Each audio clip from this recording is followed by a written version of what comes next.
Bismillahirrahmanirrahim. Assalamualaikum warahmatullahi taala wabarakatuh. Perkenalkan, nama saya Sumiati dari kelas PBA 3B. Nah, di sini saya akan mempresentasikan makalah saya tentang metode Ittisoliyah. Nah, dalam makalah saya akan dibahas apa sih maksud dari metode Ittisoliyah, apa saja aktivitas-aktivitas yang mungkin dilakukan dalam metode Ittisoliyah, bagaimana metode Ittisoliyah diterapkan, apa saja langkah-langkahnya, apakah ada kelebihan atau kelemahan dalam metode ini. Nah, di sini saya akan membahas dulu apa metode Ittisoliyah itu. Nah, metode Ittisoliyah adalah sebuah metode yang lebih mengandalkan kreativitas para siswa dalam melakukan latihan. Pada tahap ini, keterlibatan guru secara langsung mulai dikurangi untuk memberi kesempatan kepada siswa mengembangkan kemampuannya sendiri. Nah, siswa pada tahap ini ditekankan untuk lebih banyak berbicara dibandingkan gurunya. Secara psikologis, setiap kelas memiliki pandangan dan kemampuan kolektif yang tidak sama. Oleh sebab itu, guru harus pandai memanfaatkan kondisi ini agar setiap pembelajaran yang dilakukan setidaknya memberikan kesemangatan kepada siswa. Nah, selanjutnya, aktivitas apa saja yang memungkinkan dilakukan dalam metode Ittisoliyah ini?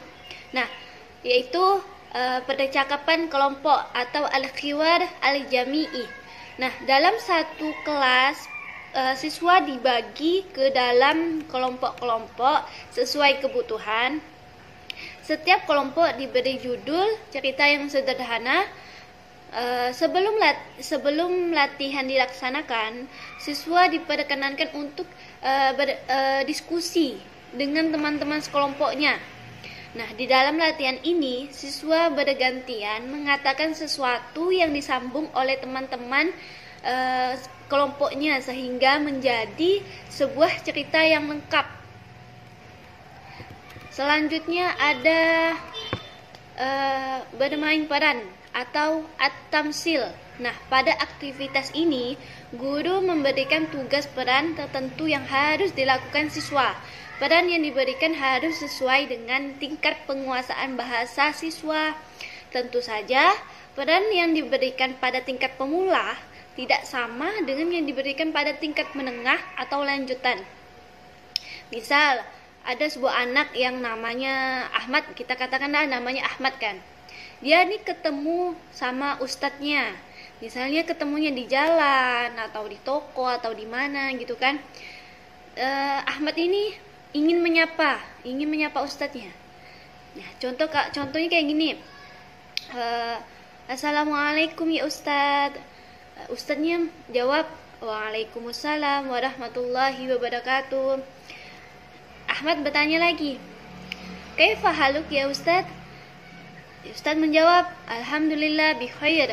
Nah, percakapan seperti inilah yang dimaksudkan oleh saya. Selanjutnya, ungkapan sosial. Ungkapan sosial maksudnya itu adalah perilaku sosial saat komunikasi yang diungkapkan secara lisan. Misalnya nih kayak memberi hormat, mengungkapkan rasa kagum, gembira, ucapan perpisahan, memberi pujian, ucapan selamat dan sebagainya. Kayaknya contohnya kayak gini, kayak ajmalu hadhihi suratun. Nah, kayak gitu. Selanjutnya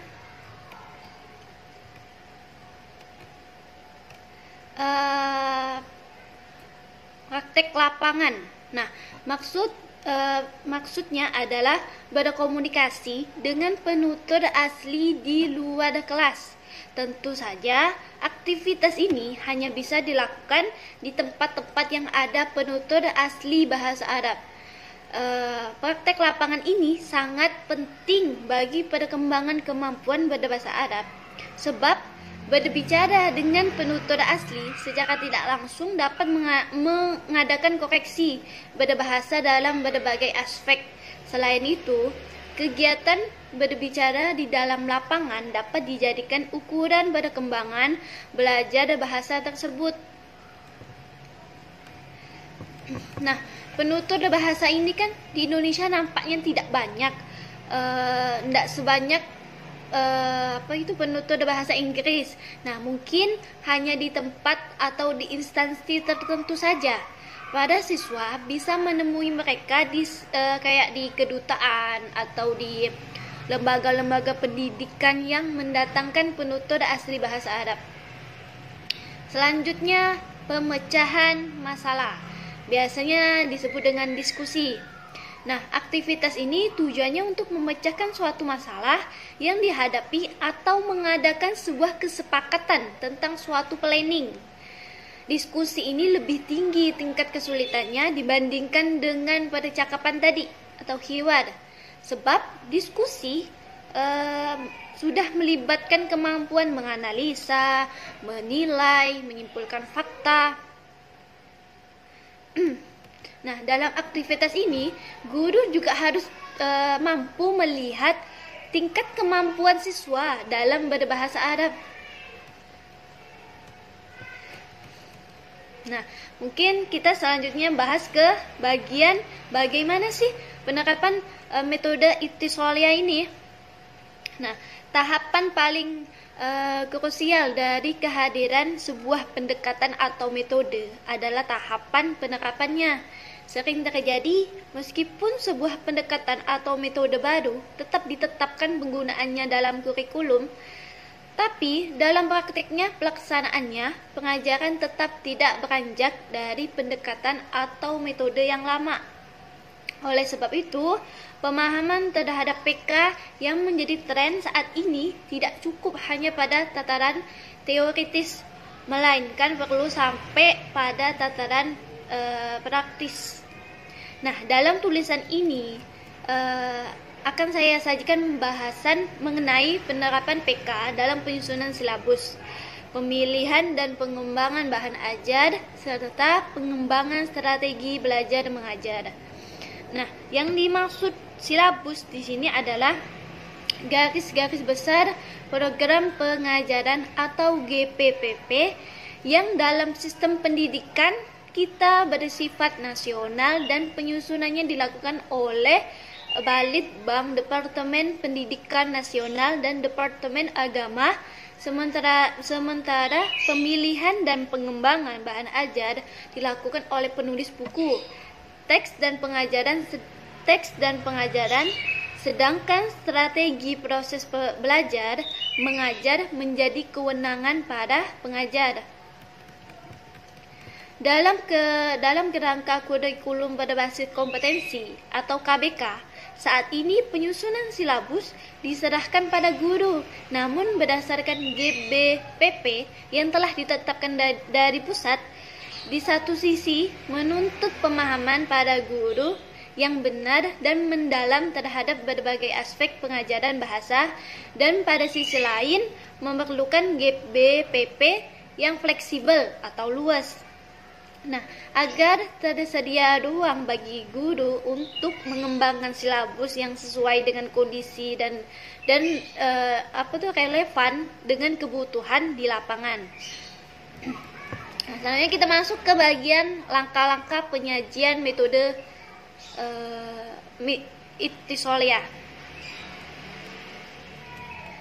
Nah, salah satu proses belajar mengajar dalam MK dilukiskan oleh Finocchiaro dan Brumfitt dalam Huda 1990 sebagai berikut. Yang A, dialog pendek disajikan dengan didahului penjelasan tentang fungsi-fungsi ungkapan dalam dialog itu dan situasi di mana dialog itu mungkin terjadi. Kedua, latihan mengucapkan kalimat-kalimat pokok secara individu, kelompok, atau klasikal. Yang ketiga, Pertanyaan diajukan tentang isi dan situasi dalam dialog itu, dilanjutkan pertanyaan serupa tetapi langsung mengenai situasi masing-masing siswa. Di sini, metode ittisoliyah yang sebenarnya dimulai. Yang keempat, kelas membahas ungkapan-ungkapan metode ittisoliyah dalam dialog. Yang kelima, siswa dihadapkan menarik sendiri kesimpulan tentang aturan tata bahasa yang termuat dalam dialog. Guru memfasilitasi dan meluruskan apabila terjadi kesalahan dan penyimpulan. Yang kelima, siswa melakukan kegiatan menafsirkan dan menyatakan suatu maksud sebagai bagian dari latihan metode ittisoliyah yang lebih bebas, tidak sepenuhnya berstruktur. Yang keenam, siswa melakukan evaluasi dengan mengambil sampel dari penampilan siswa dalam kegiatan komunikasi bebas. Nah, dalam metode ini juga memiliki kelebihan dan kelemahan. Nah, kelebihan metode ini adalah siswa termotivasi dalam belajar karena pada hari pertama pelajaran langsung dapat berkomunikasi. Nah, yang kedua, siswa lancar berkomunikasi dalam arti menguasai kompetensi gramatikal, sosiolinguistik, wacana, dan strategis. Yang ketiga, suasana kelas hidup dengan aktivitas komunikasi antara siswa dengan berbagai model interaksi dan tingkat kebebasan yang cukup tinggi sehingga tidak membosankan. Selanjutnya, ada kelemahan dalam metode ini. Nah, kelemahannya itu adalah di sini kelemahannya memerlukan guru yang menguasai keterampilan metode ittisoliyah secara memadai. Yang kedua, kemampuan membaca dalam keterampilan tingkat ambang tidak mendapatkan porsi yang cukup. Yang ketiga, loncatan langsung ke aktivitas metode ittisoliyah bisa menyulitkan siswa pada tingkat pemulaan. Nah, mungkin ini yang bisa saya sampaikan. Semoga bisa dipahami dan semoga kita selalu dalam keadaan sehat walafiat. Sekian dan terima kasih. Wassalamualaikum warahmatullahi taala wabarakatuh.